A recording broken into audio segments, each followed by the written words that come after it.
معزز حاضرین، میں آج آپ کے سامنے ایک ایسے موضوع پر بھی بات کرنا چاہتا ہوں جس پہ عموماً لوگ بات کرنے سے گریز کرتے ہیں، اور یہ بات 1971 میں ہماری فوج کی سابقہ مشرقی پاکستان میں کارکردگی سے متعلق ہے۔ میں یہاں پر کچھ حقائق درست کرنا چاہتا ہوں۔ سب سے پہلے، سابقہ مشرقی پاکستان ایک فوجی نہیں، ایک سیاسی ناکامی تھی۔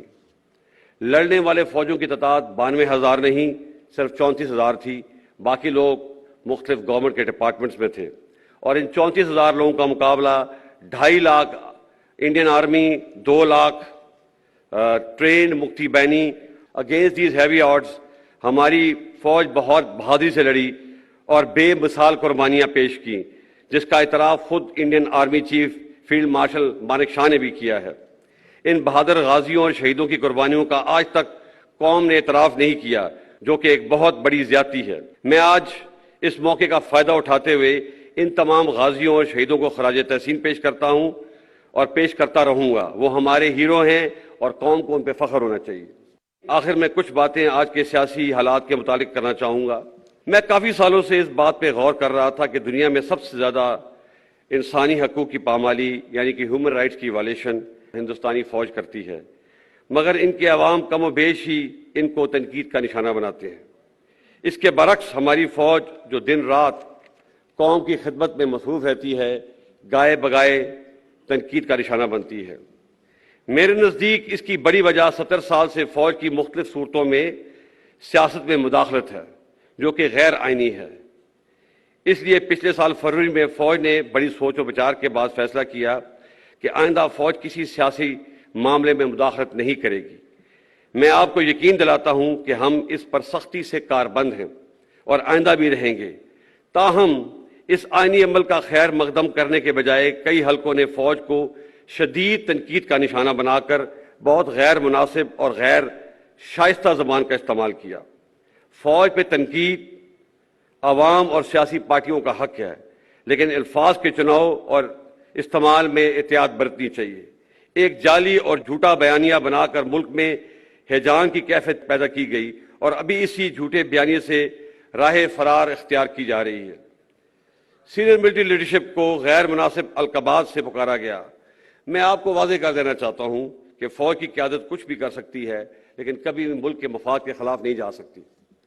کیا آپ یہ سمجھتے ہیں کہ ملک میں ایک بیرونی سازش ہو اور آرمڈ فورسز ہاتھ پہ ہاتھ دھری بیٹھی رہیں گی؟ یہ ناممکن ہے، بلکہ یہ ایک گناہ کبیرہ ہے۔ اور جو لوگ یہ سمجھتے ہیں کہ وہ فوج اور عوام میں درار ڈال دیں گے، وہ بھی ہمیشہ ناکام ہوں گے۔ فوج کی قیادت کے پاس اس نامناسب جلغار کا جواب دینے کے لیے بہت سے مواقع اور وسائل موجود تھے، لیکن فوج نے ملک کے وسیع تر مفاد میں حوصلے کا مظاہرہ کیا اور کوئی بھی منفی بیان دینے سے اجتناب کیا۔ لیکن یہ بات سب کو ذہن نشین کر لینی چاہیے کہ اس صبر کی بھی ایک حد ہے۔ میں اپنے اور فوج کے خلاف اس نامناسب اور جارحانہ رویے کو درگزر کر کے آگے بڑھنا چاہتا ہوں، کیونکہ پاکستان ہم سب سے افضل ہے۔ افراد اور پارٹیاں تو آتی جاتی رہتی ہیں، لیکن پاکستان انشاءاللہ ہمیشہ قائم رہنا ہے۔ فوج نے تو اپنا کتھارسس شروع کر دیا ہے۔ مجھے امید ہے کہ ہماری سیاسی پارٹیاں بھی اپنے رویے پر نظر ثانی کریں گی، اور یہ بھی حقیقت ہے کہ پاکستان میں ہر ادارے، سیاسی پارٹیوں اور سول سوسائٹی سے بھی غلطیاں ہوئی ہیں۔ ہمیں ان غلطیوں سے سبق سیکھنا چاہیے اور آگے بڑھنا چاہیے۔ معزز حاضرین، میں وثوق سے کہہ سکتا ہوں کہ پاکستان آج سنگین معاشی مشکلات کا شکار ہے، اور کوئی بھی ایک پارٹی پاکستان کو اس معاشی بحران سے نکال نہیں سکتی، جس کے لیے سیاسی استحکام لازم ہے۔ اب وقت آ گیا ہے کہ تمام سٹیک ہولڈر اپنی ذاتی انا کو ایک طرف رکھتے ہوئے ماضی کی غلطیوں سے سیکھیں اور آگے بڑھیں اور پاکستان کو اس بحران سے نکالیں۔ اس کے ساتھ ساتھ ہمیں جمہوریت کی روح کو سمجھتے ہوئے اور عدم برداشت کی فضا کو ختم کرتے ہوئے پاکستان میں ایک سچا جمہوری کلچر اپنانا ہے۔ 2018 کے الیکشنوں میں بعض پارٹیوں نے RTS کے بیٹھنے کو بہانہ بنا کر GTV پارٹی کو سلیکٹڈ کا لقب دیا، اور 2022 میں اعتماد کا ووٹ کھونے کے بعد ایک پارٹی نے دوسری پارٹی کو امپورٹڈ کا لقب دیا۔ ہمیں اس رویے کو رد کرنا ہوگا۔ ہار جیت سیاست کا حصہ ہے، اور ہر پارٹی کو اپنی فتح و شکست کو قبول کرنے کا حوصلہ پیدا کرنا ہوگا، تاکہ اگلے الیکشن میں ایک امپورٹڈ یا سلیکٹڈ گورنمنٹ کے بجائے الیکٹڈ گورنمنٹ آئے۔ جمہوریت حوصلہ برداشت اور عوام کے رائے عامہ کے احترام کا نام ہے۔ اگر پاکستان نے آگے بڑھنا ہے تو ہمیں عدم برداشت اور میں نہ مانوں کے رویے کو ترک کرنا ہوگا۔ معزز حاضرین، ہمارے لیے پاکستان نعمت خداوندی ہے۔ ہمارا وجود اس کی سلامتی اور بقا سے وابستہ ہے۔ اس کی آزادی اور استحکام کے لیے شہداء نے بے پناہ قربانیاں دی ہیں اور ہمیں ان پہ فخر ہے۔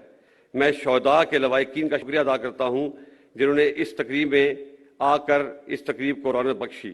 آپ سب پوری قوم کا سرمایہ افتخار ہیں۔